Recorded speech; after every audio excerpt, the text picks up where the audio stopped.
Okay, so if you've been on this channel long enough, you already know I'm a pretty big fan of indie animation. I feel like over the last 5 years, so many cool things have come out of this fairly new wave of animation. So many concept shows and fandoms exist now that, all honesty, probably never would have existed if they had to go down the traditional route. And look, am I the biggest fan of everything that comes out of this side of the internet? Not really. But I do think it's an overall positive for not only the animation industry, but also voice actors, artists, and just any creative person in general. And if I'm being honest, so many of my favorite things off the internet have come from this wave. From Ramshackle to Port by the Sea to Lackadaisy, and even most recently, Please I Don't Want to Be a Magical Girl, which I'm still kinda mad I never made a video about. I've really been slacking. This side of the internet is great, and while there are a ton of artists that contribute to it every day, there's arguably one group that are the kings of this, the face of this, and have took indie animation to a place that nobody thought it was gonna go to. And that is Glitch Productions. I don't think I really need to dive too deep into what this studio is, but Murder Drones, The Amazing Digital Circus, some other shows, like these guys are at the top of the game and they're doing it independently. Licensing deal with Netflix, shouting out smaller animators, working with big artists in the industry like Dana Terrace. And yesterday they added another notch to their belt by releasing a pilot for their first 3D animated show, The Gaslight District. I remember them teasing the pilot a little while ago, but about a month ago they released a trailer for it saying that the pilot would be coming out soon. And just from the short time that the pilot ran, I thought to myself, man, this might be potentially the greatest show that they have produced so far, because just from the visuals, it looks amazing. It looks so different from anything they've released so far, and it genuinely looks like it's on par with some of the greatest animated projects in the industry right now. So since the pilot is finally here, and y'all know I love reviewing pilots, I thought, hey, let's check it out. Let's see what we like, what we don't like, and what the future of this series could hold. Alright, look, without wasting your time too much, I love this pilot from start to finish. From the grim, gritty aesthetic to the wild and disgusting character designs. And it really felt like the animators just said, what would happen if we made every character in this pilot crash out? Because it was just going 100 miles per hour from start to finish, which is low-key kinda my only criticism, but we'll get there. The show takes place in an undead town called the Gaslight District, where basically everyone is immortal. And when I tell you they take full advantage of that, I mean it, because they had no regards for anything. Get your arm or leg chopped off? Oh, just sew a new one back on. Get drowned at the bottom of the ocean? Oh, somebody will fish you back up. And what do you do when you don't have anywhere to hold your giant kitchen knife? Oh, just store it in the middle of your head. Yeah, basically everyone's an undead monster called a rotling. And since these guys can't be killed, they don't really worry about anything, except for the prophecy. See, most of the rotlings in the town worship this religious-like figure called the Black Hand. I'm actually really interested to find out more about the Black Hand in future episodes and just to see the lore about it, because it seems more like you're a fanatic cult than your average church. But the Black Hand has a prophecy where the immortality in the Gaslight District is only guaranteed for 10,000 years. Because after 10,000 years, a human with black blood will be born of an angel's egg and bring an end to everything. And this is where our main character Mel comes in, because despite her appearance, she is the human born with black blood. This pilot had an awesome intro sequence where it introduced us to all the members of the Smiling Dead, the crime family that Mel is a part of. In it, we meet Breadhead, who has got to be my favorite design in the entire show, Mud, and Ken the Butcher, who's the dad and leader of the group. The opening sequence starts off with the family chasing some poor guy down as he's scared for his life. We don't know what he did or why they want him, but all we do know is they want him dead, or as dead as you can get when you're immortal. It's later revealed to us that Ken got rid of him because he found out that Mel was the human with black blood, in the wildest way possible, might I add.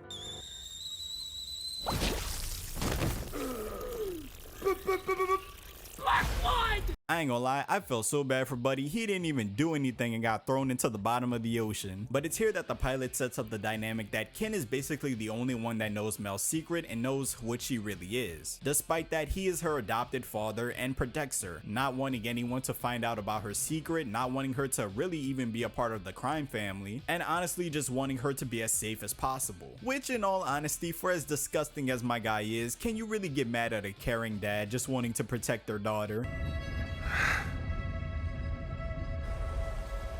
I'll make sure you never end up like one of us. It's here in the second half of the pilot that Mel comes up with this plan to protect her identity for the next 10,000 years so that her dad won't worry about her. The plan is for the Smiling Dead to go where the angels are, steal an angel egg, bring it back to the Gaslight district, then lie to the town and tell them that the angel egg is actually the human egg from the prophecy and kill it in front of town so that they know that they're safe for the next 10,000 years. That way no one will suspect Mel is the human because they destroyed the egg in front of everyone. You know, unless she reads one of those magazines again. And after nearly dying multiple times or whatever happens to immortal people, the group actually pulls it off. But just as Mel is getting ready to destroy the egg in front of the entire town and protect her identity, the egg hatches, showing everyone in town that not only is that not the human egg that they all got their hopes up for, but also that the Smiling Dead family just lied to them all. And the pilot ends on a massive cliffhanger.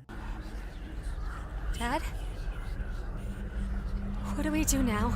Now let's talk about specifically what I liked in this pilot, because if I'm being honest, this whole video could be a glaze session from start to finish. The animation of this pilot was breathtaking, like genuinely some of the most impressive animated shots I've ever seen in my entire life. Some of the top comments on the pilot were, where does Glitch even find people this creative to hire to animate this? And I was asking myself the same thing throughout the entire pilot. If I showed the Gaslight district to just a normal person who doesn't know anything about indie animation or corporate animation, they would not think this was just a group of people coming together to do this. They would think a billion-dollar company put a team together to produce this. And when it comes to the art style, I just love that dark and gritty tone that it's able to create. I'm sure I'm not the only one who feels this way, but I've said all the way back from when the trailer first came out that this really reminds me of The Nightmare Before Christmas, which is my favorite Tim Burton movie of all time. So to have a pilot that just emulates the same type of vibes is just so satisfying. And I talked about it a little earlier with Breadhead, but I love the character designs of this show. I feel like with a lot of shows nowadays, character designs is a dying art. And it's not that most character designs are bad per se, just more that they're what's expected. We don't really get people making wild and crazy characters anymore. A lot of times when people are producing video games or animated shows, they try to make characters that are marketable, that are easy on the eyes, that are objectively attractive to people. But me personally, give me some hideous characters. Like the characters in the Gaslight district are ugly in the best ways possible. Mud literally looks revolting to look at, like he's literally melting, and I love that. One look at Breadhead and I could just tell something's wrong with him, and I like that. Give me a Breadhead Funko Pop, that is marketable to me. I don't know, maybe it's because I'm weird, but growing up I was always into shows with interesting looking characters. Invader Zim always stood out to me because Zim was just so funny looking and I hated looking at him. But it's stuff like that that just gives shows a little extra charm to me, but maybe it's just me. Now on top of character designs, I think the number one thing I like about this pilot is that it really feels like it's trying to build this dark and gritty world and really expand on the lore. I talked about it a little earlier with the Black Hand, but there's just so many different elements that they've added into this pilot that makes you go, huh,